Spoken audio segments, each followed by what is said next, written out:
Welcome to part 4, the final part of My Media Museum's Nintendo DS game collection. And as promised, here's Metroid Prime's Pinball. Had the Rumble Pack came with this, and I've used it on some other games. I did play this one a bit. If you've been watching this series, you'll notice a good half or better of these games I never even opened and played, but this one is definitely one that got some play time. I did enjoy it, did think it was a pretty interesting pinball game. So, being a huge fan of pinball, and that receipt there says I got that one December of 2009. I got it on sale for $10 off. Woohoo! All right, now we're going to get into some oddities, some different ones, and Biker Mice from Mars being one. Now I remember I was humming along on this, playing this game, really like it, and then I got stuck. And sadly, that's the case with a lot of games. You're loving them, you're having a grand time, and then you get to one level that you just can't get past. And sometimes in my life, I've been dedicated enough to stick with it and really try and get through them. But I'll admit, there's been a number of games, this one included, where I got discouraged and moved on and never went back. So this is a game that I did play, did enjoy, but I remember getting stuck on it, and that was the end of that. So next up, we got Little Red Riding Hood Zombie Barbecue. Now that's an interesting title, if nothing else. Sounds like fun, doesn't it? And I did play this one a bit too. This is one that I do remember having taken some time to give it a spin. And it's also open. That's another dead giveaway that I did spend some time playing it. Trying to flip the booklet over here. I don't know why some of them are backwards. A lot of the booklets just have the exact same cover as the cover of the case, so not a real big deal there. Same thing with the game cards. A lot of them don't vary much on the artwork either. Next up, we've got a classic action game called Devilish. And what do you mean by classic action? You know, that could mean a number of things to a number of people. But in this one, I believe it was a shooter. It was a scrolling shooter game. And I did like shooters, especially this kind that's, you know, scrolled up or you flew up the screen, like Xevious and games like that. And I do remember this one being pretty fun. And I played it quite a bit, actually, as well. So, again, the artwork on the inside is nothing really special. And all these booklets, I could spend a whole video just going through booklets for one or two games if we really wanted to do that. But the Atari manuals videos that I did didn't seem to generate a lot of interest, so don't think that these would either. Konami Classic Series arcade hits, 15 games in one cart. Now that's definitely a no-brainer on the purchase scale, right? A lot of really great games on here, and I do remember spending quite a bit of time playing some of these, especially Russian Attack. I played that one quite a bit. Circus Charlie, I put some effort into that one. Track and Field didn't hold up as well for me as I remembered back in the days of the arcade. We hitting them buttons as fast as you could, you know, a little bit harder on a little handheld. So, just didn't hold my interest as well as the original arcade did, but I did play it a little on here. But yeah, the definitely Russian Attack and Circus Charlie was one that got some playtime for me on that chip, whatever game, whatever you want to call it.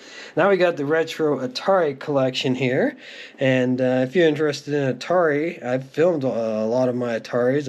I didn't film all the duplicates, but I filmed pretty much a run of every unique individual game that I had.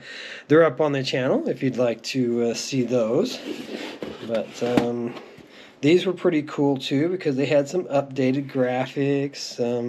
You know, it was still basically the same games, but they did a little bit of spiffing up the audio and coloring the graphics and stuff like that. So a lot of these were fun. This is called Retro Atari Classics. I think they were intentionally, remixed and made to be, tried to be brought up to date. And here's a good one. I played this on the computer originally. It was, I think, a piece of freeware or something that I'd gotten, Elf Bowling. And it was a hoot. It was fun. And this is pretty much a straight port of it from what I remember. It wasn't a really detailed game or had a lot to it, but it was funny and it was entertaining.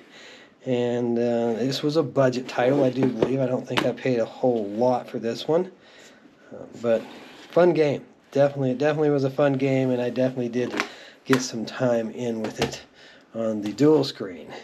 Then this one was a bit of a disappointment to me. Tiger Woods PGA Tour Golf. I loved Mario Golf. Mario Golf on the Game Boy Advance. I played to death. I probably played that game more than anything else on the Game Boy Advance. And so I wanted a good golfing game for the dual screen.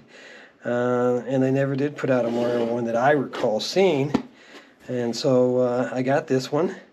And, it was playable. It was okay, but it wasn't as much fun as Mario Golf was. So, didn't interest me as much. It wasn't as much fun.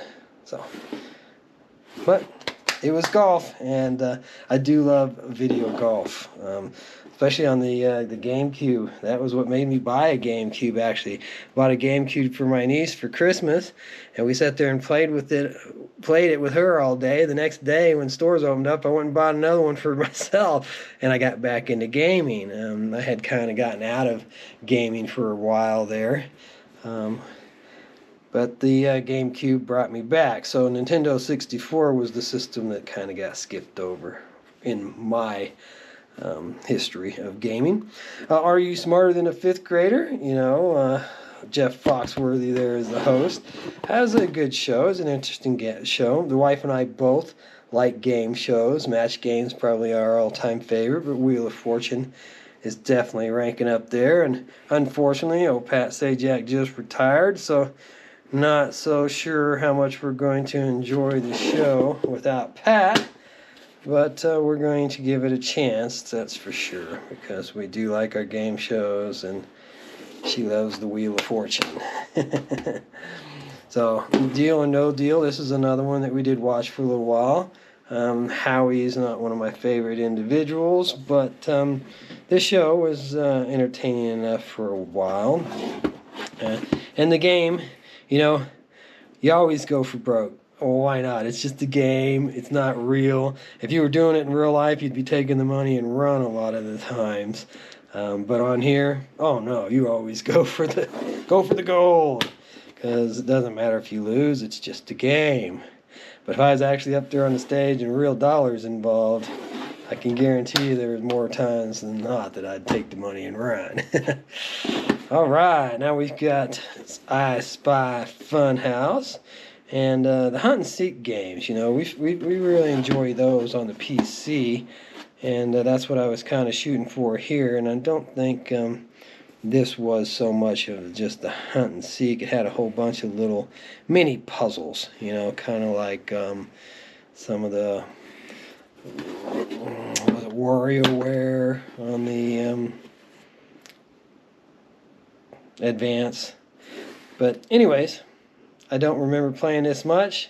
It's open. I do remember playing it a little bit, so I just don't really have strong memories of this particular game. But it's kind of along the lines of what I like with the a lot of variety in the games. And this is the last one we've got here. Last one to look at. 42 classic games, clubhouse games. So you've got a lot of your basic ones here. Dominoes, chess, checkers, darts, a large variety of different games here that you could play. Tons of games, as it says. So, yeah, I wanted it just for those basics. And you can see I got it dirt cheap. Bought it at the Goodwill for a whopping $4. So, Hey, 42 games for $4. What a bargain, huh? And oh my, it's gone.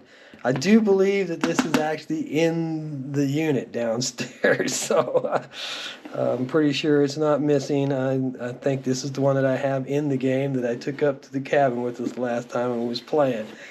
Um, so, anyways, that is our dual screen game collection here at My Media Museum. I hope you enjoyed going through those and going down memory lane. Hopefully sparked a few fond memories for you. And so one of these days we'll get to the advanced games. I have so many advanced games, quite a few GameCubes and a ton of Wii's that I could film and put up on the channel if there's interest. So, hey, until we meet again, have a wonderful life and enjoy it as much as you can.